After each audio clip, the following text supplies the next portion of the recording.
Hola, ¿qué tal? Sean bienvenidos a la serie Siguiendo las huellas de Jesús de Nazaret. Hoy es la meditación número 68, correspondiente a martes 21 de abril. Nuestros textos son Juan 6, 60 al 71 y Josué 24, 14 al 15. Jesús sabe algo de ti. Yo soy Rafael Pola. Bienvenidos. Que el Señor obre en nuestro corazón el día de hoy conforme a su voluntad.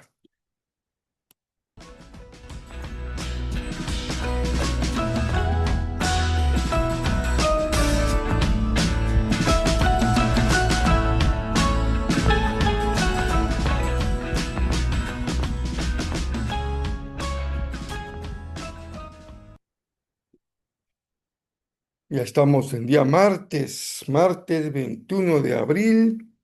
Gracias a Dios por la vida que nos concede y por la oportunidad maravillosa de tener libertad para leer la palabra, para meditar en ella y para rogarle al Señor que Él ponga su siembra en nuestro corazón para que la palabra dé mucho fruto, fruto en abundancia. Hemos estado leyendo algunos pasajes que se ubican en el tiempo en que Jesús va de la resurrección hasta la ascensión.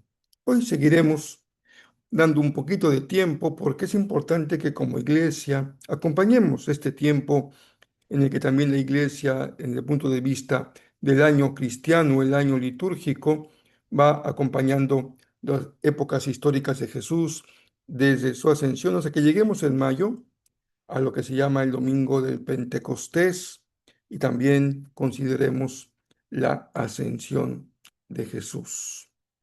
40 días después de la resurrección es la ascensión y 50 días después de la Pascua es el domingo de Pentecostés. Es bueno mantener siempre presentes estos eventos fundamentales de nuestra fe. Son elementos esenciales. Pues, ¿qué les parece si me acompañan a continuar con la lectura de Hechos 1:8? Es justamente la referencia de Jesús antes de ascender al cielo sobre la promesa del Espíritu Santo. Dice así: pero recibirán poder cuando el Espíritu Santo descienda sobre ustedes y serán mis testigos y le hablarán a la gente acerca de mí en todas partes, en Jerusalén, por toda Judea, en Samaria y hasta los lugares más lejanos de la tierra. Está la promesa de la visita del Espíritu Santo a la iglesia. Esta presencia, este derramamiento del Espíritu, significará para la iglesia poder espiritual, un dinamismo, una fuerza, un motivo, una motivación, una energía. El Espíritu Santo no es fuerza, no es energía, no es motivación, es una persona, la tercera persona de la Trinidad. Pero así como Jesús derrama en nosotros su amor, su gracia, su misericordia, su perdón, el Espíritu Santo derrama su poder, le derrama conciencia de pecado y derrama deseo de tener comunión con Dios.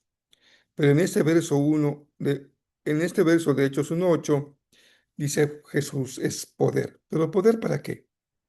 Y aquí se une la gran comisión con la promesa del Espíritu. La gran comisión se cumple sin ningún tipo de obstáculo cuando lo que mueve es el poder del Espíritu. Así que aviva el fuego del Espíritu en tu corazón para que te mueva a proclamar a Jesús hasta los lugares más lejanos de la tierra. Hoy nos toca Juan 6, 60 al 71. Vamos a leerlo, dice así. Muchos de sus discípulos decían: esto es muy difícil de entender. ¿Cómo puede alguien aceptarlo? Jesús estaba consciente de que sus discípulos se quejaban, así que les dijo: ¿acaso esto los ofende? ¿Qué pensarán entonces si ven al Hijo del Hombre ascender al cielo otra vez? Solo el Espíritu da vida eterna. Los esfuerzos humanos no logran nada. Las palabras que yo les he hablado son espíritu y son vida, pero algunos de ustedes no me creen. Pues Jesús sabía desde un principio quiénes eran los que no creían y también quién lo traicionaría. Entonces les dijo, por eso dije que nadie puede venir a mí a menos que el Padre me lo entregue. A partir de ese momento, muchos de sus discípulos se apartaron de él y lo abandonaron. Entonces Jesús, mirando a los 12, les preguntó, ¿ustedes también van a marcharse? Simón Pedro le contestó, Señor, ¿a quién iríamos? Tú tienes la palabra que da vida eterna. Tú tienes las palabras que dan vida eterna. Nosotros creemos y sabemos que tú eres el Santo de Dios. Entonces Jesús dijo, yo los elegí a ustedes 12, pero hay uno de ustedes que es un diablo, un adversario. Se refería a Judas, hijo de Simón Iscariote, uno de los 12, quien más tarde lo traicionaría. Como es evidente cuando vamos leyendo este texto de Juan, tenemos presente los últimos versículos que hemos leído de este mismo capítulo, desde que Jesús empezó hablando de sí mismo con la metáfora del pan de vida. Podríamos decir que Juan está trazando una trama, una narración, en donde estamos acercándonos a un punto clímax.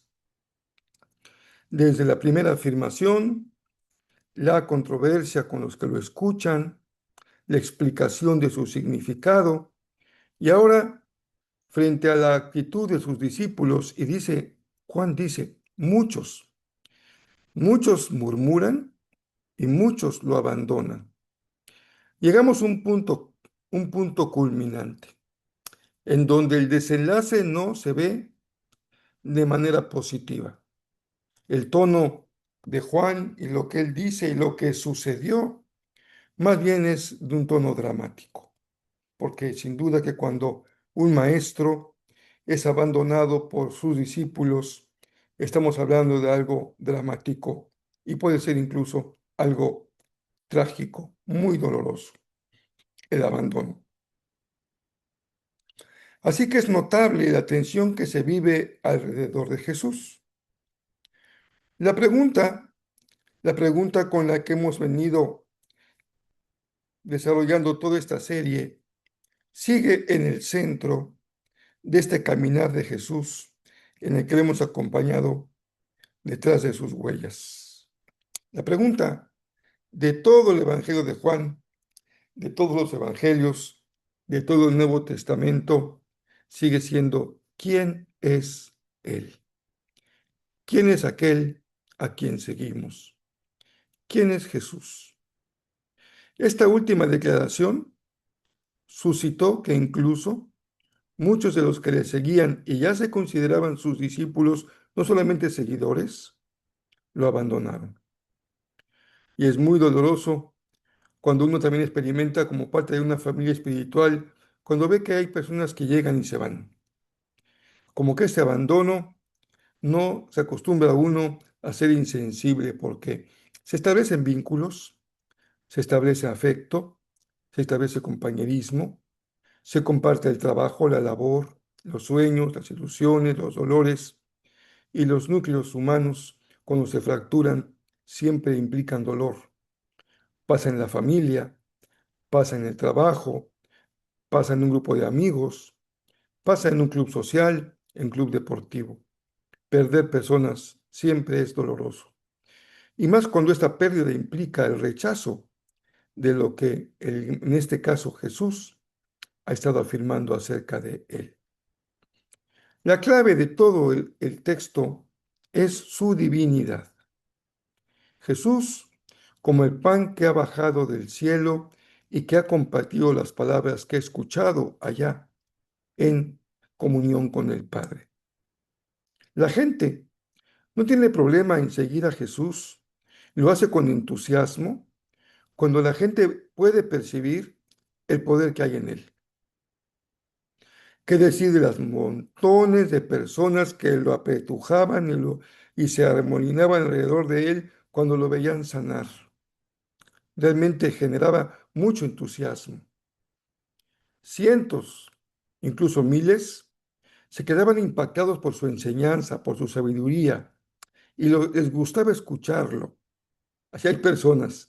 Algunas veces me he encontrado personas saliendo del culto, no ahora aquí en Cancún, me refiero a tiempos más antiguos, y me decían, vine a oír la palabra, venía a escuchar la palabra, porque hay algunos que nos encanta acercarnos más para oír y escuchar la palabra, así de Jesús, un maestro singular, un maestro inigualable.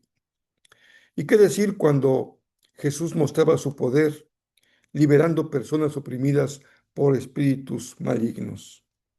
No siempre esto fue bien visto. Recuerdan en Gadara que le dijeron, vete de aquí porque echas a perder nuestro negocio.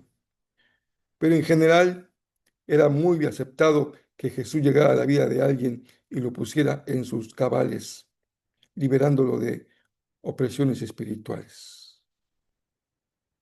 Pero la misma multitud que lo aclama, que lo sigue, que lo apretuja, que lo admira, es ahora la que también dice, esto es muy difícil de entender y yo no lo puedo aceptar. Y se van. Fíjate que hay algo positivo, aunque déjeme decir positivo entre comillas, porque son personas que dieron una razón de su abandono.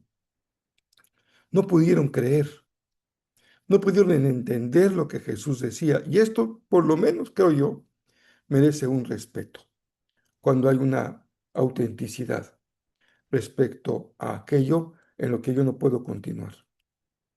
Pero hay algo más profundo, dice Jesús. En realidad su lucha no está en su entendimiento, en su inteligencia, en su capacidad de ver y entender lo que Jesús hace. Hay algo más profundo de carácter espiritual. Por eso lo abandonan cuando Él dice que Él ha bajado del cielo y Él es el verdadero maná. La expresión que recoge Juan es más clara que en el agua. Dice en esos versos finales, esto es muy difícil de entender. ¿Cómo puede alguien aceptarlo? Esa pregunta podrías formulártela a ti mismo. ¿Cómo puedes aceptarlo? ¿Cómo puedes creer que Jesús bajó del cielo, que Jesús es el maná con mayúscula, que Jesús es Dios hecho carne?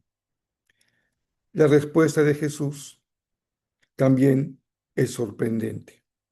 Él dice, ¿lo entienden quienes han sido traídos por el Padre? ¿Qué significa esta afirmación?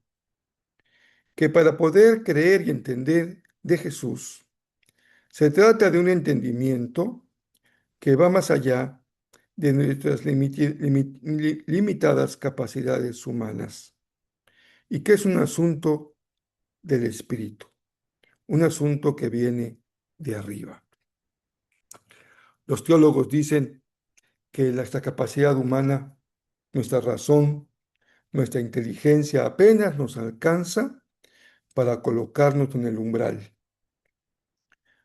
Por medio de la reflexión sobre la fe, la religión, el teísmo, la existencia de Dios, hay muchos argumentos que nos dejan en la puerta, en la antesala, en la puerta de entrada. Pero mediante el uso de nuestra reflexión y razón humana, no podemos dar el paso para entrar en la presencia del Señor. Esto, dice Jesús, es un asunto del Padre. Es un asunto que viene de arriba. Es un asunto de carácter espiritual.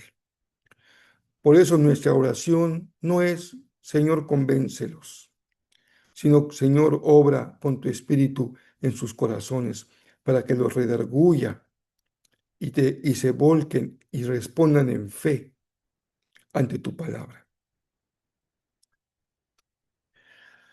Que se trata, dice Jesús, la afirmación de Jesús significa que se trata de un entendimiento respecto al Hijo, su naturaleza, su divinidad, su deidad, que va más allá de las capacidades humanas y que es un asunto del espíritu, viene de arriba. Ni el más poderoso argumento, ni el milagro más portentoso es suficiente para entender y aceptar la divinidad de Jesús, ya que es mucho más que un solo asentimiento intelectual. Puedo repetirlo una y otra vez. Para seguir a Jesús y confesarlo, no basta estar convencido, hay que estar convertido. Y la conversión es obra del Espíritu Santo y la palabra. Un argumento se abandona cuando encontramos otro mejor y no pasa nada. Simplemente cambiamos de forma de pensar. Pero si tú dejas de seguir a Jesús, sí te estás jugando algo muy serio que se llama la eternidad. Capítulos antes ya Jesús se lo había dicho a Nicodemo.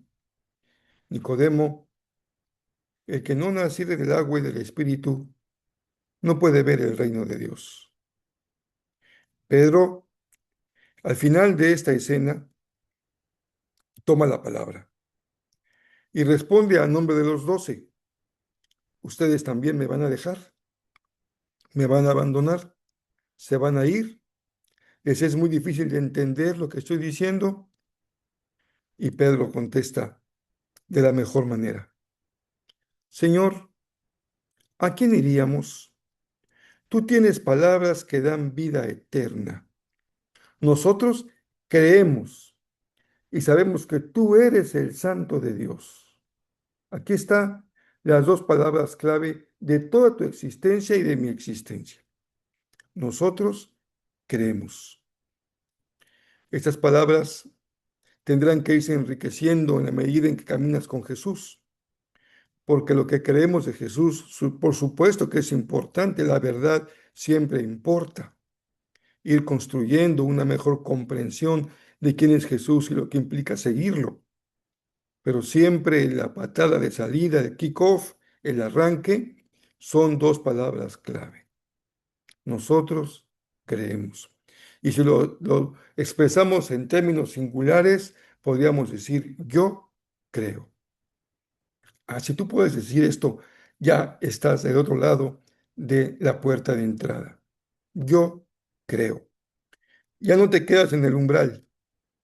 Ya puedes pasar a la sala, sentarte y convivir con la familia de Dios y reconocer a Jesús como tu pastor, Señor y Salvador.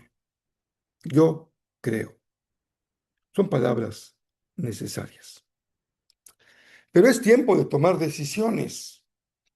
Juan 24, 14 y 15, perdón, Josué 24, 14 y 15 lo dicen muy claramente desde tiempos muy pasados.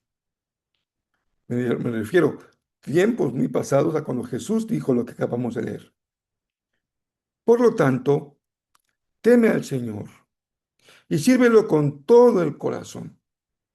Echa fuera para siempre los ídolos que tus antepasados adoraron cuando vivían del otro lado del río Éufrates y en Egipto. Sirve únicamente al Señor. Pero si te niegas a servir al Señor, elige hoy mismo a quién servirás. Cuando los discípulos abandonaron a Jesús, era como que el maestro les estuviera diciendo, elige hoy mismo a quién servirás. ¿Acaso optarás por los dioses que tus antepasados sirvieron del otro lado del Éufrates? ¿O preferirías a los dioses de los amorreos en cuya tierra ahora vives? Pero Josué dice algo que todos queremos también repetir con la misma convicción. Pero en cuanto a mí y a mi familia, nosotros serviremos al Señor. Lo que Josué aporta a la lectura de Juan de este día es que cuando tú eliges, no te quedas en un campo neutral, Cuando tú abandonas a Jesús, no te quedas en un campo neutral. Tú mismo te colocas en el terreno, en la fila, en el grupo de los que no creen. Y es terrible, terrible colocarse uno mismo en la fila, en el grupo, en el territorio de los que no creen. No decidir es decidir. Abandonar es tomar una decisión. Que el Señor te permita tomar la decisión correcta, porque la decisión correcta tiene una dimensión de eternidad. Vamos a la frase memorable y volvemos a citar a ese gran pensador español Miguel de Unamuno. Él dijo lo siguiente sobre este pasaje. No son razones lo que Pedro busca, es la vida. No le dice a Jesús, tú tienes la verdad, sino tú tienes palabras de vida eterna. Que tengan una gran, gran semana. Si pueden orar por un servidor, te los voy a agradecer mucho. Estaré viajando a la Ciudad de México este mismo martes por la noche y siempre aprecio mucho que me acompañen en oración, que la visita allá en México al especialista, al hospital, pues pueda ser atinada, favorable, adecuada para lo que desde el punto de vista médico tenemos que atender y les agradezco su apoyo en oración. Les envío un muy fuerte abrazo, que el Señor les bendiga muy, muy ricamente.